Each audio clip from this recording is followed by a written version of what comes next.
Hey guys, it's me, Shaj, and in this video, I'm going to show you how I did a recent acoustic sound treatment of my office here and the studio in the next room. I did this because for a long time when I recorded videos in here, I was getting very echoey sound quality that I and probably anyone watching my videos hated listening to after a while. This problem resulted from there not being anything in the room to absorb or diffuse the sound from bouncing all over the place. I tried adding effects like denoise and de-reverb to fix the problem, which did help a little bit, but it still never sounded quite right. So in this video, I'm going to show you how I fixed that problem, the materials I needed, how I installed those materials, and a bunch of other tips and tricks that I hope can help you do your own sound treatment. If you're only curious about one part of the process, I totally understand. Check the chapters on the video timeline so you can jump ahead. Another thing you should know is that I recorded a lot of this video last year when I had long hair, so most of the time you see me, I will have a long, beautiful mane, and occasionally I'll have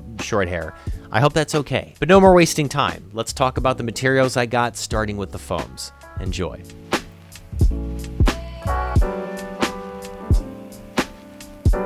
Alright, so the first tip I provide when getting the foams is to make sure you get the 2-inch thick variety like these here, and not the 1-inch thick foams, which I originally ordered because they were cheaper. After seeing the size of the 1-inch foams, I wasn't convinced that they would dampen the sound effectively, so I immediately returned them. I kind of just went with my gut on that. In terms of what brand you should purchase, I don't have a great answer. I kind of just went on Amazon and tried to find a product with decent reviews and a decent price point. I got a pack of 24 for about $47. The foams are made by a company named JBER, or Gerber is maybe how it's pronounced. To give you an idea of how cheap these are, RLX, a company that makes professional sound foam, will sell you the same pack of the same type of foam for $146. So these are a pretty good deal, I would say. As a quick safety note, these foam panels and all foam panels in general tend to be pretty flammable, so don't do silly things with fire around them, like playing with your DIY axe spray blowtorch. But overall, I've been happy with these foams. There hasn't been any defects or anything wrong with them that I've noticed. Make sure you also grab some bass traps in addition to the regular foams, which are meant for the corners of your room to help absorb those lower frequencies. These bass traps are also from JBER, and a 4-pack will run you about $17 on Amazon, and an 8-pack will run you $29. Please note that these are going to come in a compressed air-sealed plastic bag when they arrive, which is why this looks like a horrid flat tire right now. It's gonna take a few hours to a couple of days for these to fully expand to be ready to put on the wall. Now that we have our foams, the next question is, how should we hang them?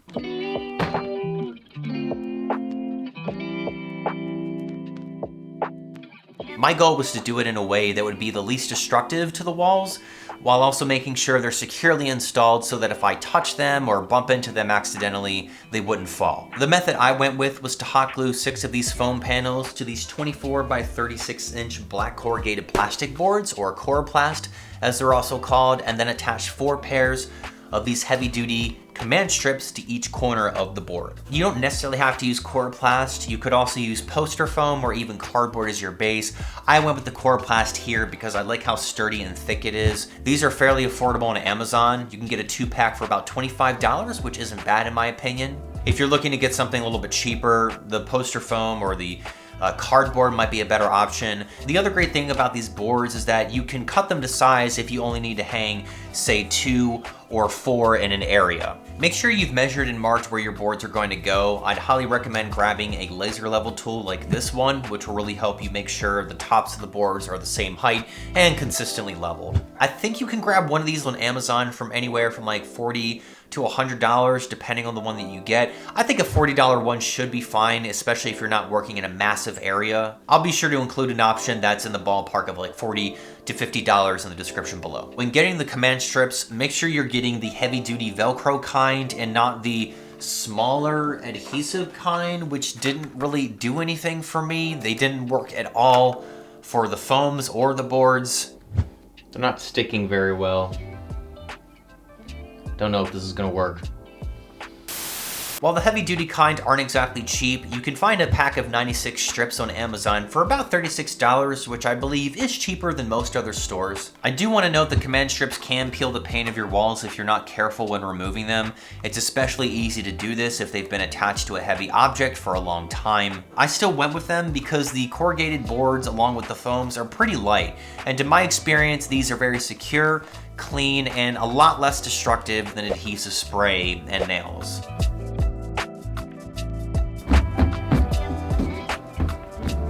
Pass the tap test. Once you have your boards and your foam panels, you should start to arrange the foams the way you think look best, which is what I'm going to do right now.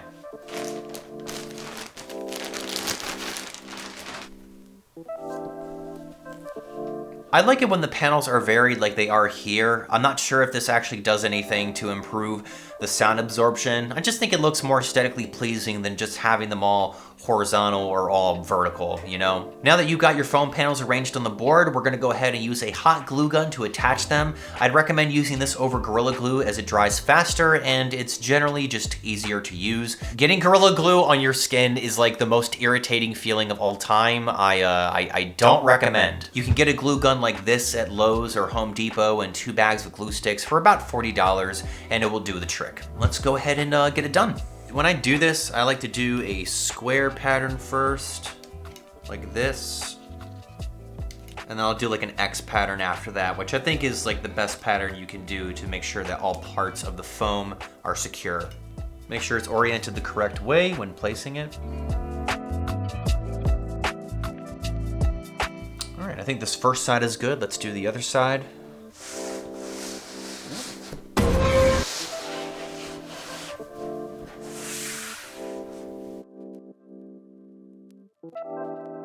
If you notice some space between the foams, try to move them so that they're nice and snug against one another on the board. The great thing about using one of these black corrugated plastic boards is that even if there are gaps that you're not able to catch before the glue has dried, you're not really gonna be able to see the gaps that well since both the foams and the board are black. Check for any areas that aren't fully attached to the board and add additional glue if needed. You can kind of test for that by just lightly pulling on different parts of the foam. The only parts that you really want to like address are parts that come up really easily. Like this part comes up a little bit easy right here. I think this part does too, so I might add some additional glue there. But generally speaking, it looks like my board's good to go here and it's not really coming off. So I think we're good. Once your board is dried, you're gonna want to put all 4 pairs of the command strips on the corners of the board on the back, which I'm gonna do right now. As a quick pro tip, make sure you don't peel the cover for the strips going on the wall until you're ready to mount them, which I may or may have not done by accident at one point. It's really annoying when you do that because it's very easy to accidentally stick these to something else when you've exposed the adhesive. So try not to do that.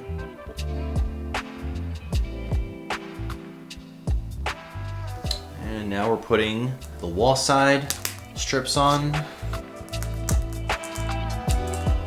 right, there we go. It can get a little tricky when sticking the boards to the wall and making sure they're leveled. What I would recommend is to stick the top 2 corners first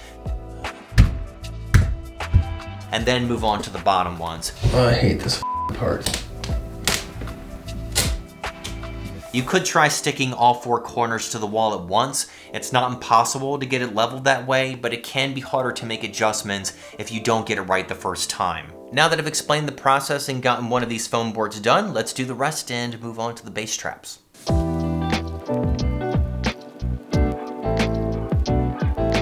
Okay, so I'm recording the next day because it took a long time for these bass traps to expand, much longer than the regular foam panels.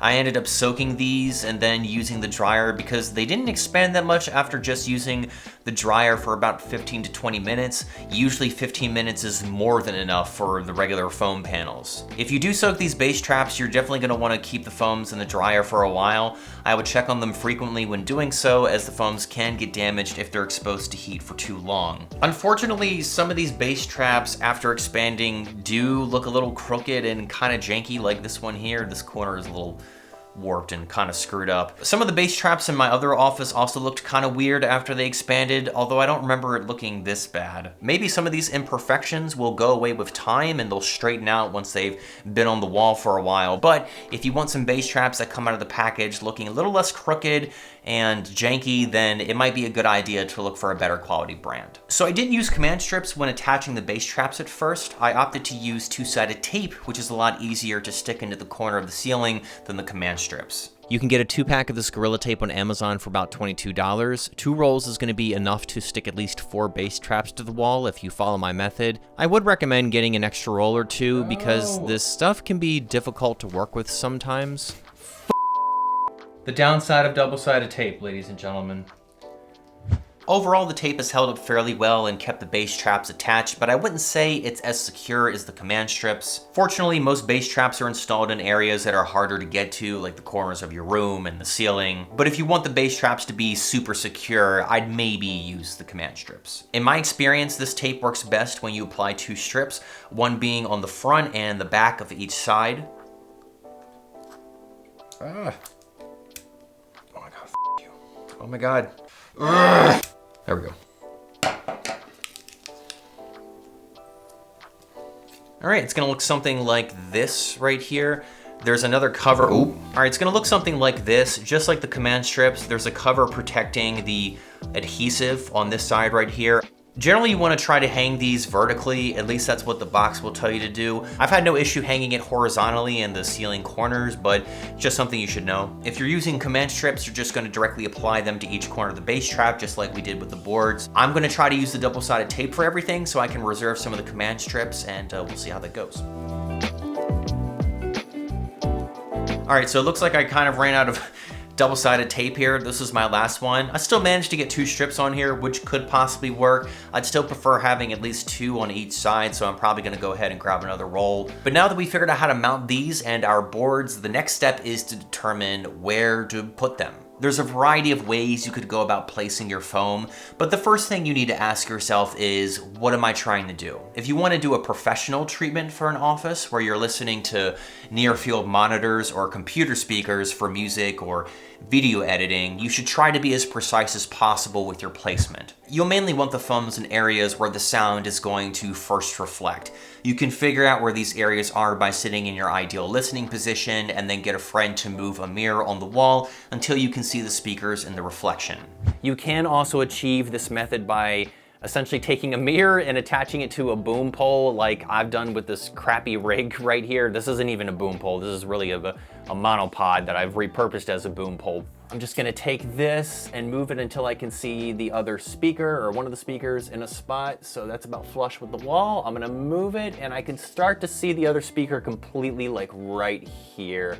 And it's for that reason that I'm not going to be super scientific with my foam placement, because in order to do so, I would have to take these posters down and work around the foam. And I've already put all the foams up and I'm pretty happy with how things sound. So unless I become unhappy with it in the future, I don't really see the reason to be super scientific. My main concern was to just generally dampen the echo and reverb of both rooms I record videos in and make the treatment look at least somewhat professional. My approach was to simply put foams in any direction I may be speaking towards and then try to fill in any other indirect areas where the sound could reflect. I made sure all the main foam panels were at eye level from where I'm sitting for my recordings, which is the height where the sound will be mostly concentrated, and have the board spread across as evenly as possible. I'd highly recommend looking at some other videos on proper foam placement so you can get an idea of where they're going to be most effective for what you're trying to do. My biggest tip when it comes to placement is to make sure you have some kind of game plan going into it, which will save you a lot of time. I've already roughly planned where I'm going to put the boards and the bass traps and the loose foam, so let's go ahead and jump to the installation.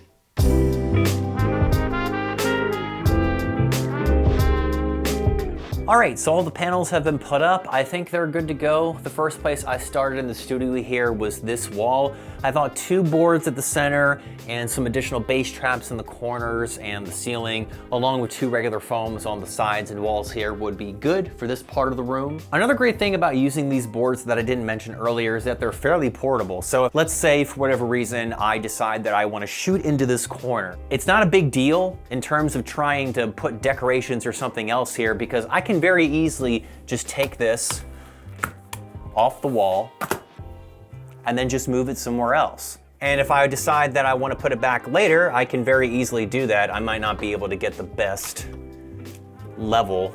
I probably need my laser level for that. But if I'm not too worried about being perfect, I can very easily just put this back up. Looking over at the other part of the studio here brings me to my next point. Installing foam panels isn't the only way to improve the acoustics of your room. You can also hang sound or moving blankets like this one to some stands and then place them where needed, which is exactly what I did right here. Having these sound blankets can make a huge difference in sound quality. They're very thick and can also block any unwanted light, which is another part of the reason why I set this one up right here. There just so happens to be a window behind the blanket. I got this particular moving blanket from Harbor Freight for about $15. I'm hanging it from a 9-foot telescopic impact crossbar that I got from B&H for about $50. The crossbar is attached to these Younger Photo baby pin wall plates, which are up here. They're about 20 bucks each, and the reason why I use these instead of light stands is that light stands would not allow me to get where this blanket is right now. Because the base of light stands tend to be kind of wide, you're really not able to get in really tight corners with those stands, whereas with these baby pins up here, I'm able to do that. The only downside to sound blankets for me is that they can be a little cumbersome when moving them around in smaller spaces like this one. I also don't think they look as professional as the foam panels, but if you already have lots of stands and other tools to hang some sound blankets, it might not be a bad idea to get some of these in place of foams. You can also improve the acoustics of your room by adding other furniture if you have the space for it. If your floor is very reflective like this one is here, it's definitely going to be a good idea for you to get some type of rug or carpet to treat it with. I can show you guys what that looks like right now. This is the rug I have right here, and I must say, out of all the things I've done to treat this room, this has had the greatest impact by far. The one in this room is a little pricey. It covers 8 by 10 feet and was $180 from Ollie's. They did have cheaper rugs that covered around the same amount of area for about $100. I went with this rug because the quality seemed good, and I also thought it kind of looked cool with the patterns and stuff. Looking at the rest of this area though, you'll notice I have 2 sets of foam boards right here, and then we have a bass trap in the ceiling corner and then the corner of the wall. I think the only other spot I would have maybe put foam in is the ceiling area right here where I'm standing. This is normally where I will be sitting or close to where I'll be sitting for different videos I like to record in here. But I think I've said enough about this room. Let's now look at the office.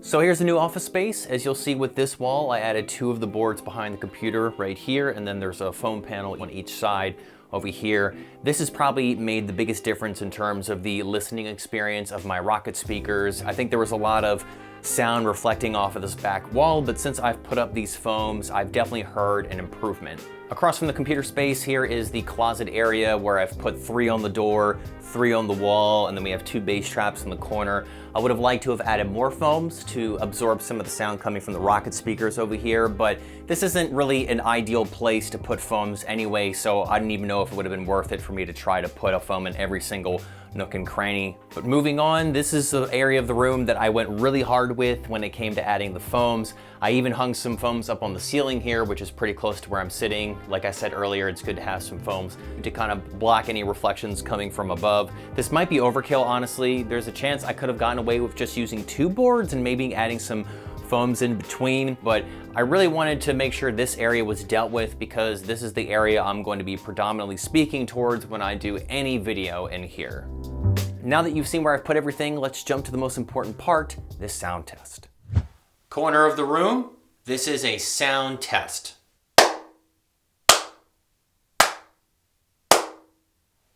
Corner of the room, this is a sound test.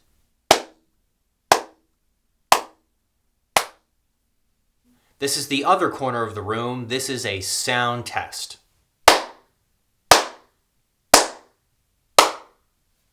This is the other corner of the room. This is a sound test.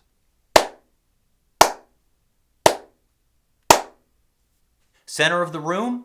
This is a sound test. Center of the room. This is a sound test.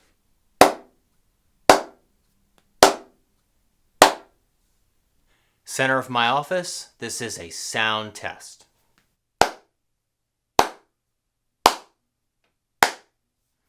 Center of my office, this is a sound test.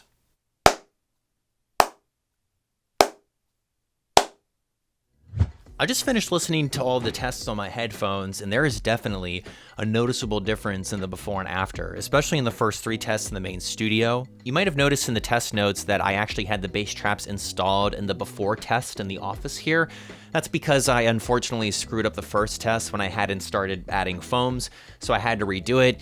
Took everything down except for the bass traps, because if I did, I would have had to reapply a fresh set of double-sided tape again, and I'm not doing that again.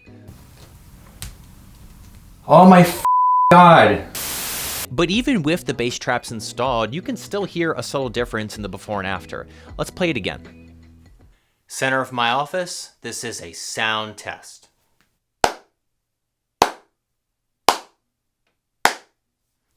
Center of my office, this is a sound test.